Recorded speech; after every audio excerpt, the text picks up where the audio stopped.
But why Turkish? Asked Mr. Sherlock Holmes, gazing fixedly at my boots. I was reclining in a cane-backed chair at the moment, and my protruded feet had attracted his ever-active attention. English, I answered in some surprise. I got them at Latimer's in Oxford Street. Holmes smiled with an expression of weary patience. The bath, he said. The bath. Why the relaxing and expensive Turkish rather than the invigorating homemade article? Because for the last few days I have been feeling rheumatic and old. A Turkish bath is what we call an alterative in medicine, a fresh starting point, a cleanser of the system. By the way, Holmes, I added, I have no doubt the connection between my boots and a Turkish bath is a perfectly self-evident one to a logical mind, and yet I should be obliged to you if you would indicate it. The train of reasoning is not very obscure, Watson, said Holmes with a mischievous twinkle. It belongs to the same elementary class of deduction which I should illustrate if I were to ask you who shared your cab in your drive this morning. I don't admit that a fresh illustration is an explanation, said I with some asperity. Bravo, Watson! A very dignified and logical remonstrance. Let me see. What were the points? Take the last one first. The cab. You observe that you have some splashes on the left sleeve and shoulder of your coat. Had you sat in the center of a hansom, you would probably have had no splashes. And if you had, they would certainly have been symmetrical.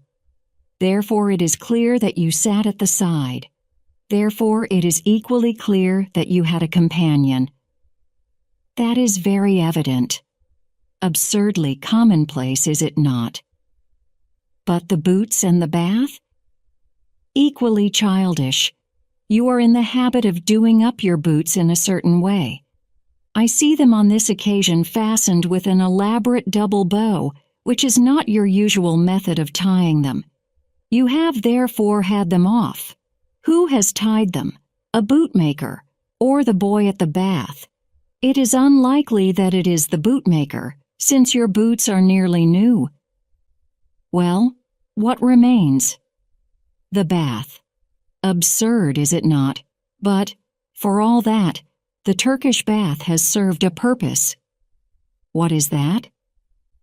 You say that you have had it because you need a change. Let me suggest that you take one. How would Lausanne do, my dear Watson?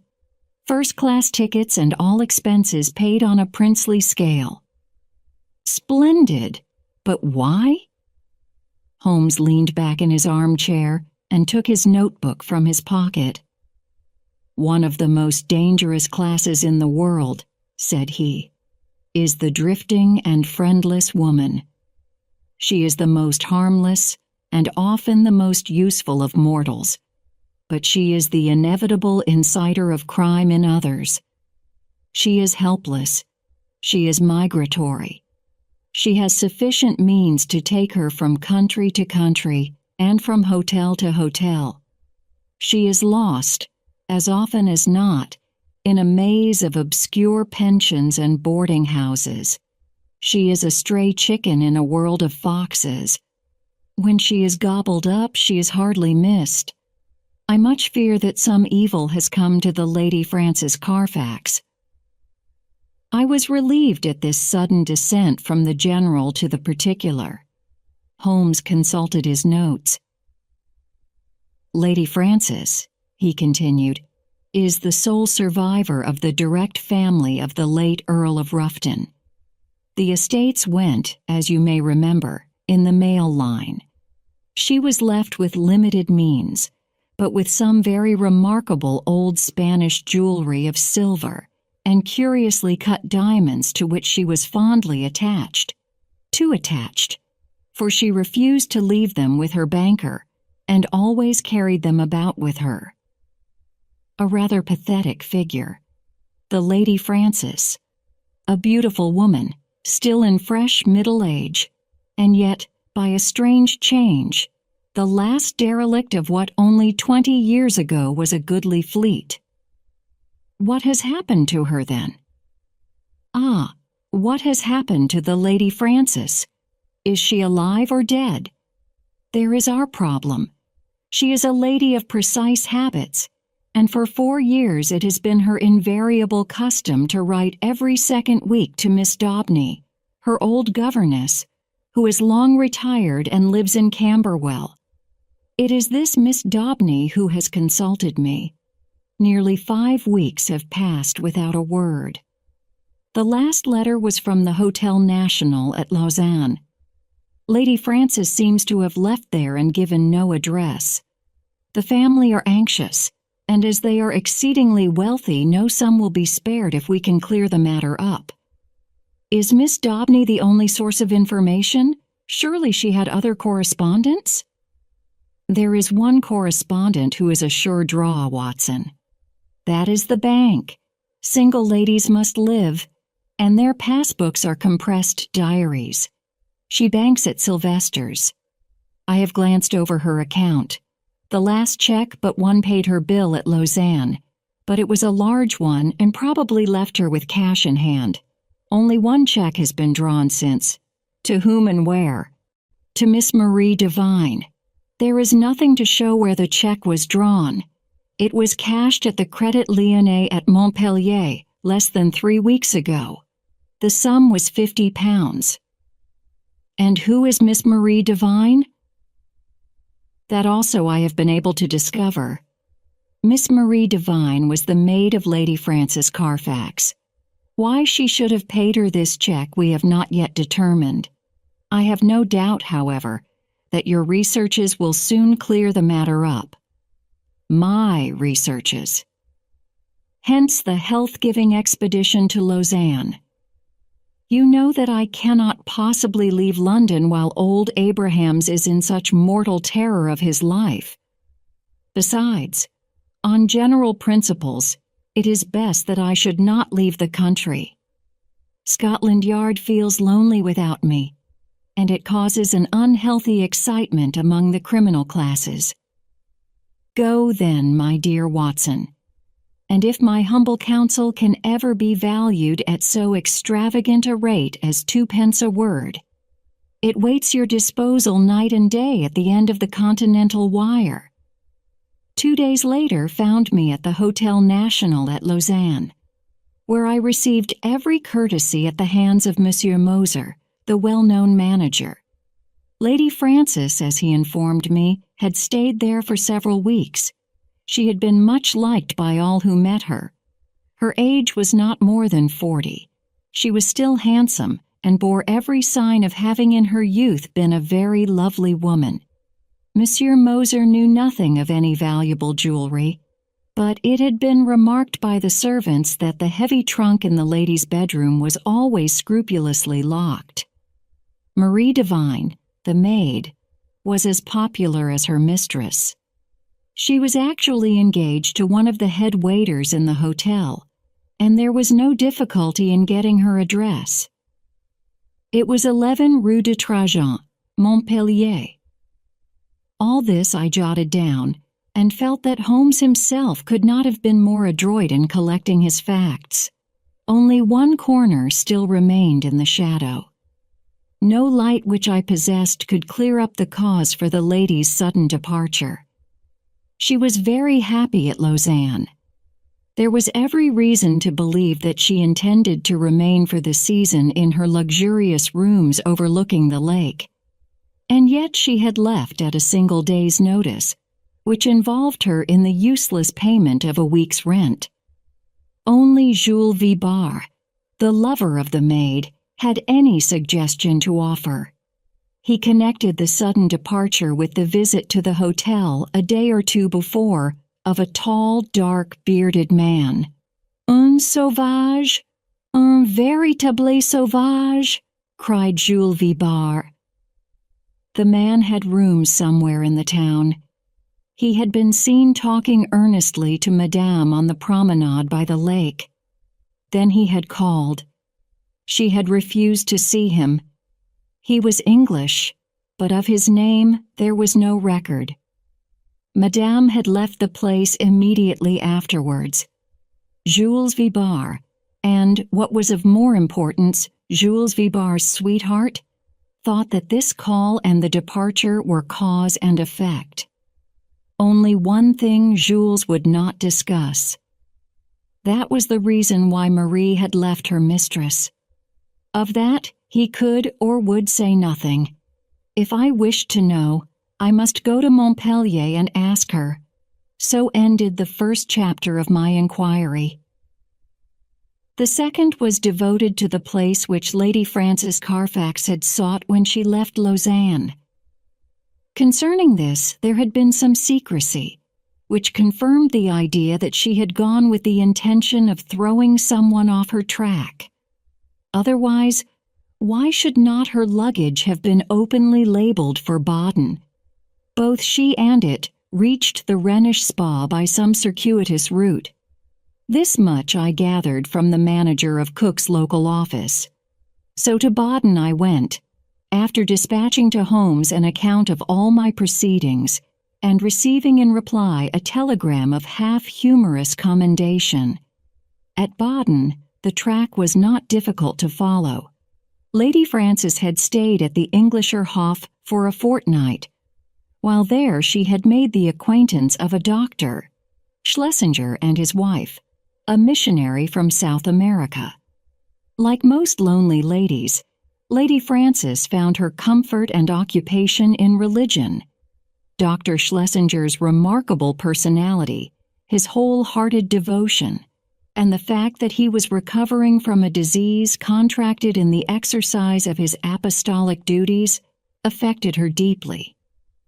She had helped Mrs. Schlesinger in the nursing of the convalescent saint. He spent his day, as the manager described it to me, upon a lounge chair on the veranda, with an attendant lady upon either side of him. He was preparing a map of the Holy Land, with special reference to the kingdom of the Midianites, upon which he was writing a monograph. Finally, having improved much in health, he and his wife had returned to London, and Lady Frances had started thither in their company. This was just 3 weeks before, and the manager had heard nothing since. As to the maid Marie, she had gone off some days beforehand in floods of tears, after informing the other maids that she was leaving service forever. Dr. Schlesinger had paid the bill of the whole party before his departure. "By the way," said the landlord in conclusion, "you are not the only friend of Lady Frances Carfax who is inquiring after her just now. Only a week or so ago we had a man here upon the same errand." "Did he give a name?" I asked. "None, but he was an Englishman, though of an unusual type." "A savage?" said I, linking my facts after the fashion of my illustrious friend. "Exactly. That describes him very well. He is a bulky, bearded, sunburned fellow who looks as if he would be more at home in a farmer's inn than in a fashionable hotel. A hard, fierce man, I should think, and one whom I should be sorry to offend." Already the mystery began to define itself, as figures grow clearer with the lifting of a fog. Here was this good and pious lady pursued from place to place by a sinister and unrelenting figure. She feared him, or she would not have fled from Lausanne.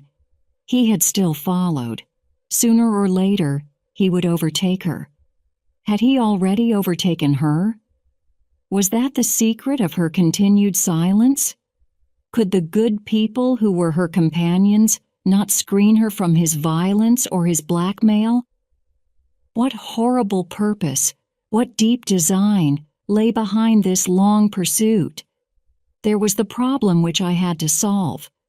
To Holmes I wrote showing how rapidly and surely I had got down to the roots of the matter. In reply, I had a telegram asking for a description of Dr. Schlesinger's left ear. Holmes's ideas of humor are strange and occasionally offensive, so I took no notice of his ill-timed jest. Indeed, I had already reached Montpellier in my pursuit of the maid Marie before his message came. I had no difficulty in finding the ex-servant and in learning all that she could tell me. She was a devoted creature who had only left her mistress because she was sure that she was in good hands and because her own approaching marriage made a separation inevitable in any case. Her mistress had, as she confessed with distress, shown some irritability of temper towards her during their stay in Baden, and had even questioned her once as if she had suspicions of her honesty, and this had made the parting easier than it would otherwise have been. Lady Frances had given her £50 as a wedding present. Like me, Marie viewed with deep distrust the stranger who had driven her mistress from Lausanne. With her own eyes, she had seen him seize the lady's wrist with great violence on the public promenade by the lake. He was a fierce and terrible man. She believed that it was out of dread of him that Lady Frances had accepted the escort of the Schlesingers to London. She had never spoken to Marie about it, but many little signs had convinced the maid that her mistress lived in a state of continual nervous apprehension. So far she had got in her narrative, when suddenly she sprang from her chair, and her face was convulsed with surprise and fear. "See!" she cried. "The miscreant follows still. There is the very man of whom I speak." Through the open sitting-room window, I saw a huge, swarthy man with a bristling black beard walking slowly down the center of the street and staring eagerly at the numbers of the houses. It was clear that, like myself, he was on the track of the maid. Acting upon the impulse of the moment, I rushed out and accosted him. "You are an Englishman," I said. "What if I am?" he asked with a most villainous scowl. "May I ask what your name is?" "No, you may not," said he with decision. The situation was awkward, but the most direct way is often the best. "Where is the Lady Frances Carfax?" I asked. He stared at me with amazement. "What have you done with her? Why have you pursued her? I insist upon an answer," said I. The fellow gave a bellow of anger and sprang upon me like a tiger. I have held my own in many a struggle, but the man had a grip of iron and the fury of a fiend. His hand was on my throat, and my senses were nearly gone before an unshaven French ouvrier in a blue blouse darted out from a cabaret opposite with a cudgel in his hand and struck my assailant a sharp crack over the forearm, which made him leave go his hold. He stood for an instant, fuming with rage and uncertain whether he should not renew his attack. Then, with a snarl of anger, he left me and entered the cottage from which I had just come. I turned to thank my preserver, who stood beside me in the roadway. "Well, Watson," said he, "a very pretty hash you have made of it. I rather think you had better come back with me to London by the night express." An hour afterwards, Sherlock Holmes, in his usual garb and style, was seated in my private room at the hotel. His explanation of his sudden and opportune appearance was simplicity itself, for finding that he could get away from London, he determined to head me off at the next obvious point of my travels. In the disguise of a working man, he had sat in the cabaret waiting for my appearance. "And a singularly consistent investigation you have made, my dear Watson," said he. "I cannot at the moment recall any possible blunder which you have omitted. The total effect of your proceeding has been to give the alarm everywhere, and yet to discover nothing." "Perhaps you would have done no better," I answered bitterly. "There is no perhaps about it. I have done better. Here is the Honorable Philip Green, who is a fellow lodger with you in this hotel, and we may find him the starting point for a more successful investigation. A card had come up on a salver, and it was followed by the same bearded ruffian who had attacked me in the street. He started when he saw me. "What is this, Mr. Holmes?" he asked. "I had your note and I have come, but what has this man to do with the matter?" "This is my old friend and associate, Dr. Watson, who is helping us in this affair." The stranger held out a huge sunburned hand with a few words of apology. "I hope I didn't harm you. When you accused me of hurting her, I lost my grip of myself. Indeed, I'm not responsible in these days. My nerves are like live wires. But this situation is beyond me. What I want to know in the first place, Mr. Holmes, is how in the world you came to hear of my existence at all. I am in touch with Miss Daubney, Lady Frances's governess. Old Susan Daubney with the mob cap. I remember her well. And she remembers you. It was in the days before you found it better to go to South Africa. Ah, I see you know my whole story. I need hide nothing from you. I swear to you, Mr. Holmes, that there never was in this world a man who loved a woman with a more wholehearted love than I had for Frances. I was a wild youngster, I know, not worse than others of my class, but her mind was pure as snow.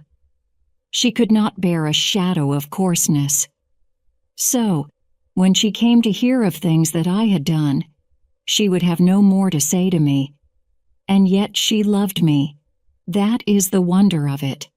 Loved me well enough to remain single all her sainted days, just for my sake alone. When the years had passed and I had made my money at Barberton, I thought perhaps I could seek her out and soften her. I had heard that she was still unmarried. I found her at Lausanne and tried all I knew. She weakened, I think, but her will was strong, and when next I called, she had left the town. I traced her to Baden, and then after a time heard that her maid was here. I'm a rough fellow, fresh from a rough life, and when Dr. Watson spoke to me as he did, I lost hold of myself for a moment. But for God's sake, tell me what has become of the Lady Frances. That is for us to find out, said Sherlock Holmes with peculiar gravity. What is your London address, Mr. Green? The Langham Hotel will find me. Then may I recommend that you return there and be on hand in case I should want you?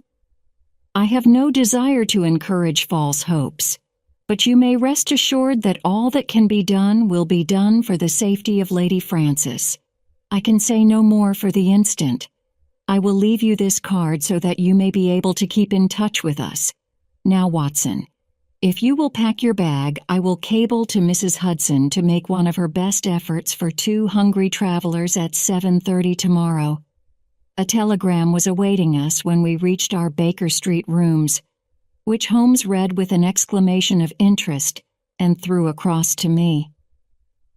Jagged or torn, was the message, and the place of origin, Baden. What is this? I asked. It is everything, Holmes answered. You may remember my seemingly irrelevant question as to this clerical gentleman's left ear. You did not answer it. I had left Baden and could not inquire. Exactly. For this reason I sent a duplicate to the manager of the Englischer Hof, whose answer lies here. What does it show? It shows, my dear Watson, that we are dealing with an exceptionally astute and dangerous man.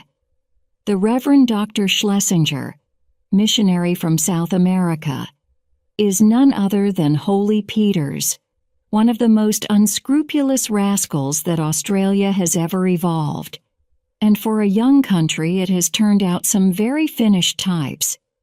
His particular specialty is the beguiling of lonely ladies by playing upon their religious feelings, and his so-called wife, an Englishwoman named Fraser, is a worthy helpmate. The nature of his tactics suggested his identity to me, and this physical peculiarity, he was badly bitten in a saloon fight at Adelaide in '89, confirmed my suspicion. This poor lady is in the hands of a most infernal couple who will stick at nothing, Watson. That she is already dead is a very likely supposition. If not, she is undoubtedly in some sort of confinement and unable to write to Miss Daubney or her other friends. It is always possible that she never reached London, or that she has passed through it, but the former is improbable, as, with their system of registration, it is not easy for foreigners to play tricks with the Continental Police, and the latter is also unlikely, as these rouges could not hope to find any other place where it would be as easy to keep a person under restraint. All my instincts tell me that she is in London, but as we have at present no possible means of telling where, we can only take the obvious steps, eat our dinner, and possess our souls in patience. Later in the evening, I will stroll down and have a word with friend Lestrade at Scotland Yard. But neither the official police nor Holmes's own small but very efficient organization suffice to clear away the mystery. Amid the crowded millions of London, the three persons we sought were as completely obliterated as if they had never lived. Advertisements were tried and failed. Clues were followed and led to nothing. Every criminal resort which Schlesinger might frequent was drawn in vain. His old associates were watched, but they kept clear of him.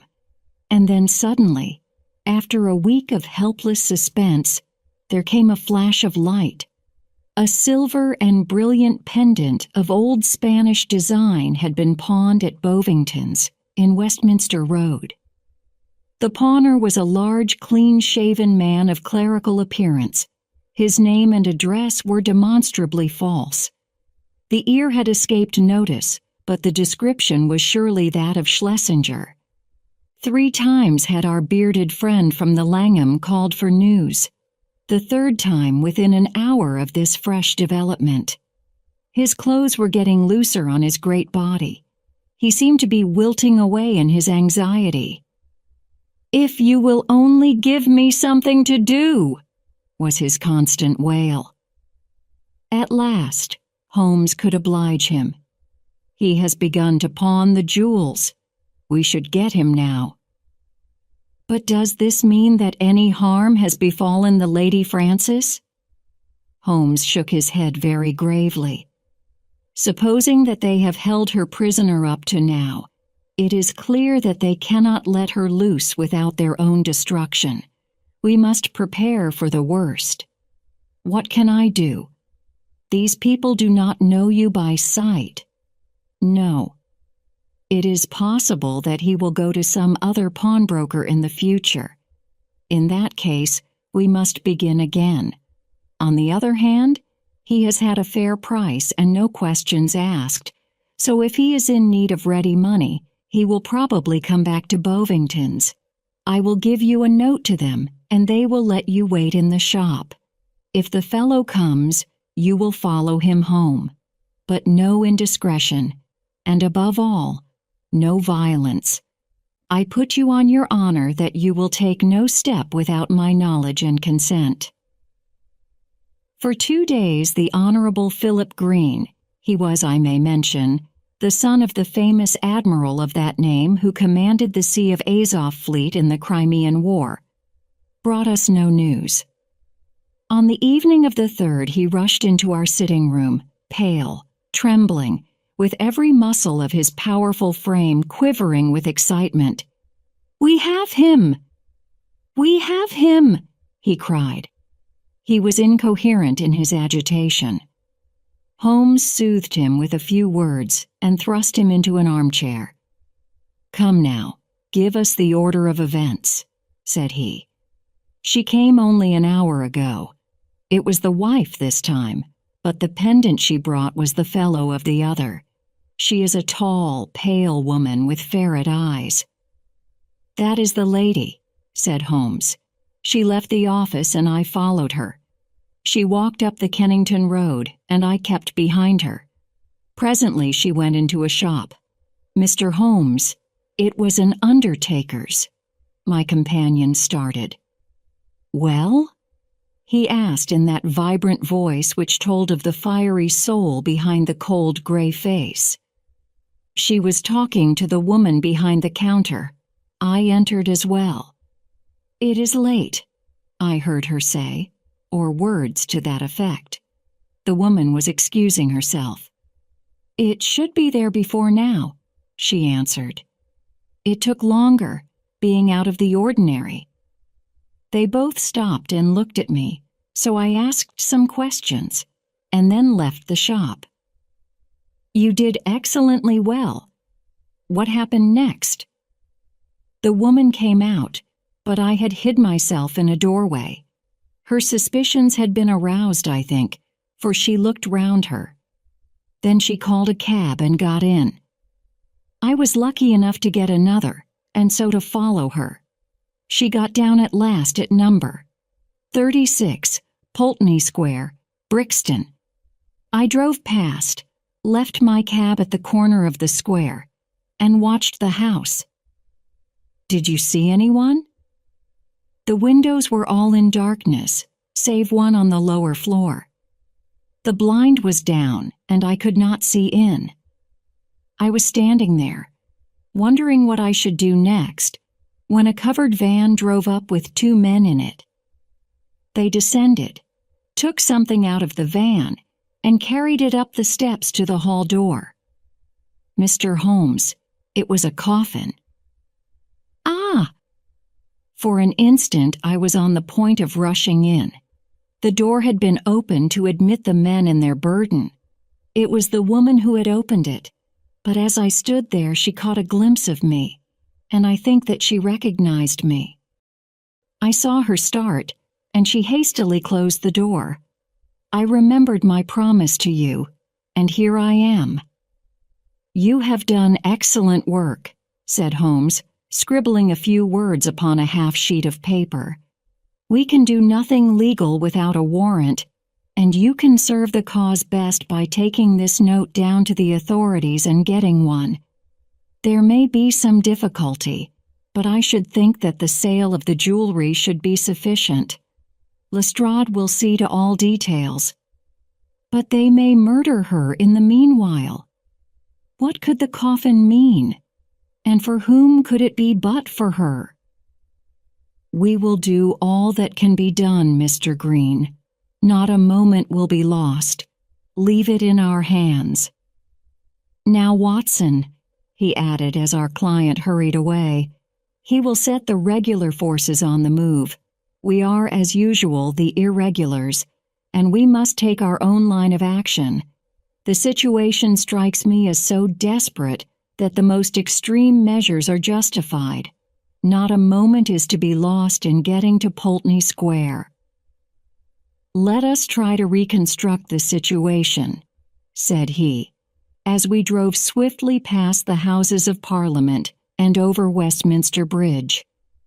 "These villains have coaxed this unhappy lady to London, after first alienating her from her faithful maid. If she has written any letters, they have been intercepted. Through some confederate, they have engaged a furnished house. Once inside it, they have made her a prisoner, and they have become possessed of the valuable jewelry, which has been their object from the first. Already they have begun to sell part of it, which seems safe enough to them, since they have no reason to think that anyone is interested in the lady's fate. When she is released, she will, of course, denounce them. Therefore, she must not be released. But they cannot keep her under lock and key forever. So murder is their only solution." That seems very clear. Now we will take another line of reasoning. When you follow 2 separate chains of thought, Watson, you will find some point of intersection which should approximate to the truth. We will start now, not from the lady, but from the coffin, and argue backward. That incident proves, I fear, beyond all doubt that the lady is dead. It points also to an orthodox burial, with proper accompaniment of medical certificate and official sanction. Had the lady been obviously murdered, they would have buried her in a hole in the back garden. But here all is open and regular. What does this mean? Surely that they have done her to death in some way, which has deceived the doctor and simulated a natural end, poisoning perhaps. And yet how strange that they should ever let a doctor approach her unless he were a Confederate, which is hardly a credible proposition. Could they have forged a medical certificate? Dangerous, Watson, very dangerous. No, I hardly see them doing that. Pull up, cabby. This is evidently the undertaker's, for we have just passed the pawnbroker's. Would you go in, Watson? Your appearance inspires confidence. Ask what hour the Pulteney Square funeral takes place tomorrow. The woman in the shop answered me without hesitation that it was to be at 8 o'clock in the morning. You see, Watson, no mystery. Everything above board. In some way, the legal forms have undoubtedly been complied with, and they think that they have little to fear. Well, there's nothing for it now but a direct frontal attack. Are you armed? My stick! Well, well, we shall be strong enough. Thrice is he armed who hath his quarrel just. We simply can't afford to wait for the police or to keep within the four corners of the law. You can drive off, cabby. Now, Watson, we'll just take our luck together, as we have occasionally in the past. He had rung loudly at the door of a great dark house in the center of Pulteney Square. It was opened immediately, and the figure of a tall woman was outlined against the dim-lit hall. "Well, what do you want?" she asked sharply, peering at us through the darkness. "I want to speak to Dr. Schlesinger," said Holmes. "There is no such person here," she answered, and tried to close the door, but Holmes had jammed it with his foot. "Well, I want to see the man who lives here, whatever he may call himself," said Holmes firmly. She hesitated. Then she threw open the door. "Well, come in," said she. "My husband is not afraid to face any man in the world." She closed the door behind us and showed us into a sitting room on the right side of the hall, turning up the gas as she left us. "Mr. Peters will be with you in an instant," she said. Her words were literally true, for we had hardly time to look around the dusty and moth-eaten apartment in which we found ourselves before the door opened, and a big, clean-shaven, bald-headed man stepped lightly into the room. He had a large red face with pendulous cheeks, and a general air of superficial benevolence, which was marred by a cruel, vicious mouth.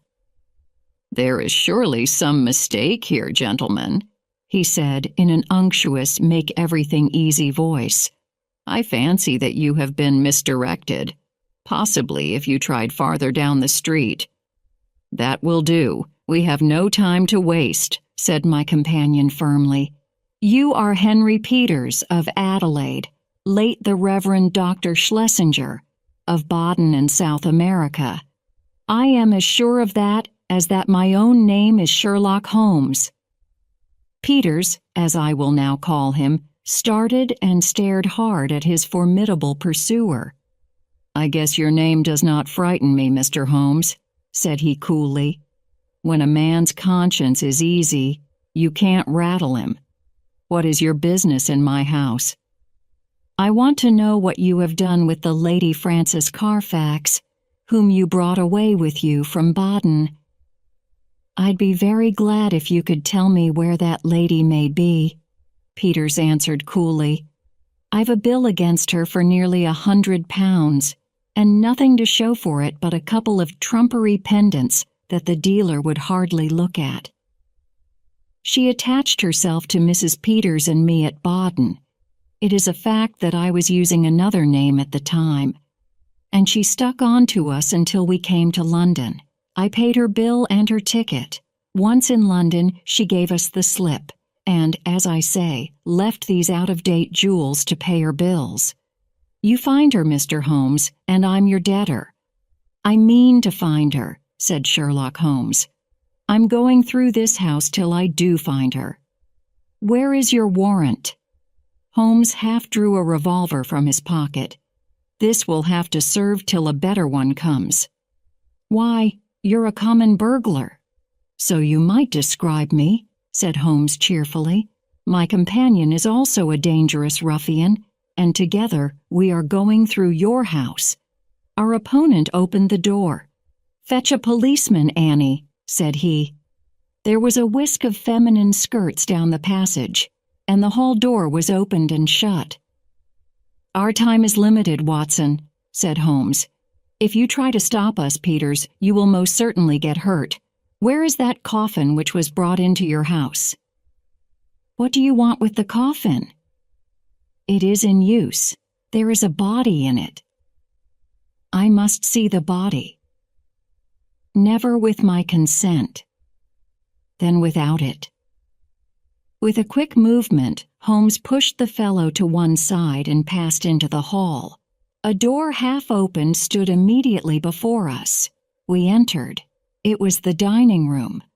On the table, under a half-lit chandelier, the coffin was lying. Holmes turned up the gas and raised the lid. Deep down in the recesses of the coffin lay an emaciated figure. The glare from the lights above beat down upon an aged and withered face. By no possible process of cruelty, starvation, or disease could this worn-out wreck be the still beautiful Lady Frances. Holmes's face showed his amazement and also his relief. Thank God, he muttered. It's someone else. Ah, you've blundered badly for once, Mr. Sherlock Holmes, said Peters, who had followed us into the room. Who is the dead woman? Well, if you really must know, she is an old nurse of my wife's, Rose Spender by name, whom we found in the Brixton Workhouse Infirmary. We brought her round here, called in Dr. Horsam, of 13 Furbank Villas. Mind you take the address, Mr. Holmes, and had her carefully tended, as Christian folk should. On the third day, she died. Certificate says senile decay, but that's only the doctor's opinion, and of course you know better. We ordered her funeral to be carried out by Stimson and Co. of the Kennington Road, who will bury her at 8 o'clock tomorrow morning. Can you pick any hole in that, Mr. Holmes? You've made a silly blunder, and you may as well own up to it. I'd give something for a photograph of your gaping, staring face when you pulled aside that lid expecting to see the Lady Frances Carfax, and only found a poor old woman of 90. Holmes's expression was as impassive as ever under the jeers of his antagonist, but his clenched hands betrayed his acute annoyance. I am going through your house, said he. Are you, though? Cried Peters, as a woman's voice and heavy steps sounded in the passage. We'll soon see about that. This way, officers, if you please. These men have forced their way into my house, and I cannot get rid of them. Help me to put them out. A sergeant and a constable stood in the doorway. Holmes drew his card from his case. This is my name and address. This is my friend, Dr. Watson. Bless you, sir, we know you very well, said the sergeant. But you can't stay here without a warrant. Of course not. I quite understand that. Arrest him, cried Peters. We know where to lay our hands on this gentleman if he is wanted, said the sergeant majestically. But you'll have to go, Mr. Holmes. Yes, Watson, we shall have to go. A minute later we were in the street once more. Holmes was as cool as ever, but I was hot with anger and humiliation. The sergeant had followed us. "Sorry, Mr. Holmes, but that's the law." "Exactly, Sergeant. You could not do otherwise." "I expect there was good reason for your presence there. If there is anything I can do—" "It's a missing lady, Sergeant, and we think she is in that house. I expect a warrant presently." "Then I'll keep my eye on the parties, Mr. Holmes. If anything comes along, I will surely let you know."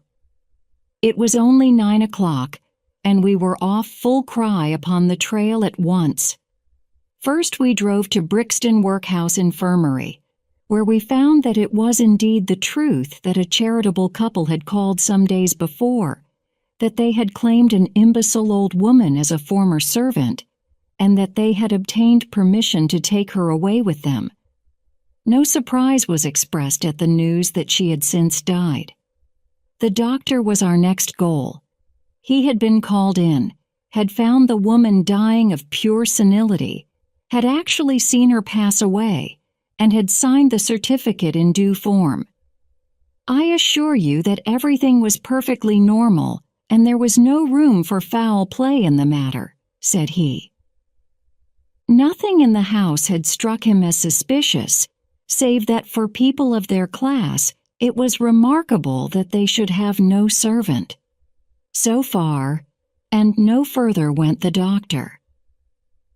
Finally, we found our way to Scotland Yard. There had been difficulties of procedure in regard to the warrant. Some delay was inevitable. The magistrate's signature might not be obtained until next morning. If Holmes would call about 9, he could go down with Lestrade and see it acted upon. So ended the day, save that near midnight our friend, the sergeant, called to say that he had seen flickering lights here and there in the windows of the great dark house, but that no one had left it, and none had entered. We could but pray for patience and wait for the morrow. Sherlock Holmes was too irritable for conversation and too restless for sleep. I left him smoking hard, with his heavy dark brows knotted together, and his long nervous fingers tapping upon the arms of his chair, as he turned over in his mind every possible solution of the mystery. Several times in the course of the night, I heard him prowling about the house. Finally, just after I had been called in the morning, he rushed into my room. He was in his dressing gown, but his pale, hollow-eyed face told me that his night had been a sleepless one. "What time was the funeral? 8? Was it not?" he asked eagerly. "Well, it is 7:20 now. Good heavens, Watson, what has become of any brains that God has given me? Quick, man, quick! It's life or death, 100 chances on death to 1 on life. I'll never forgive myself, never, if we are too late." 5 minutes had not passed before we were flying in a hansom down Baker Street.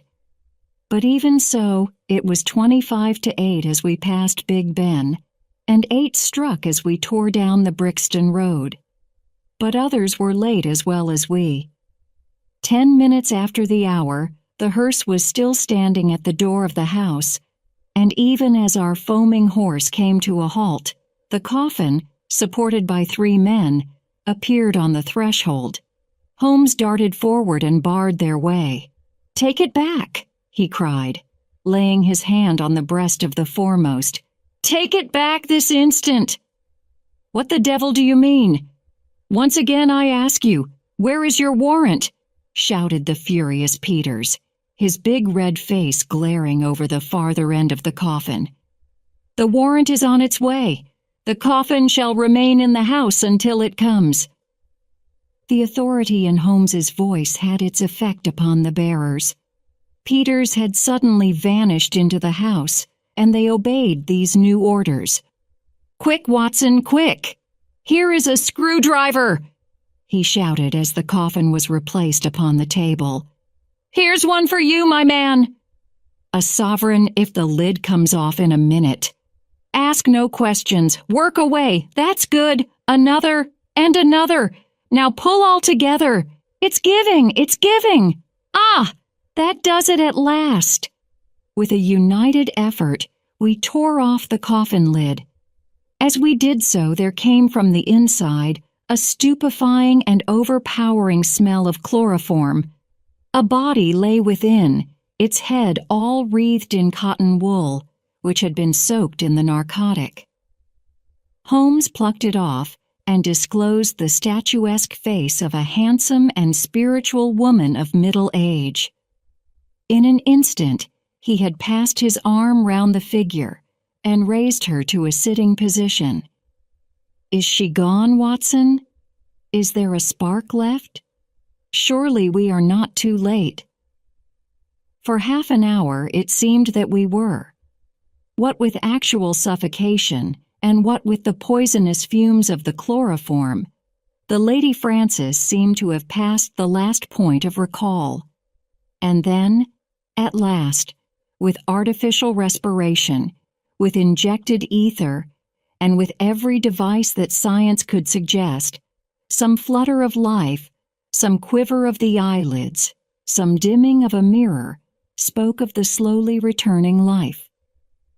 A cab had driven up, and Holmes, parting the blind, looked out at it.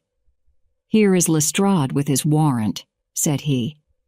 "He will find that his birds have flown, and here," he added as a heavy step hurried along the passage, "is someone who has a better right to nurse this lady than we have. Good morning, Mr. Green. I think that the sooner we can move the Lady Frances the better. Meanwhile, the funeral may proceed, and the poor old woman who still lies in that coffin may go to her last resting place alone. Should you care to add the case to your annals, my dear Watson," said Holmes that evening, "it can only be as an example of that temporary eclipse to which even the best balanced mind may be exposed. Such slips are common to all mortals, and the greatest is he who can recognize and repair them. To this modified credit I may perhaps make some claim. My night was haunted by the thought that somewhere a clue, a strange sentence, a curious observation, had come under my notice and had been too easily dismissed. Then, suddenly, in the gray of the morning, the words came back to me. It was the remark of the undertaker's wife, as reported by Philip Green. She had said, "It should be there before now. It took longer, being out of the ordinary." It was the coffin of which she spoke. It had been out of the ordinary. That could only mean that it had been made to some special measurement. But why? Why? Then, in an instant, I remembered the deep sides and the little wasted figure at the bottom. Why so large a coffin for so small a body? To leave room for another body. Both would be buried under the one certificate.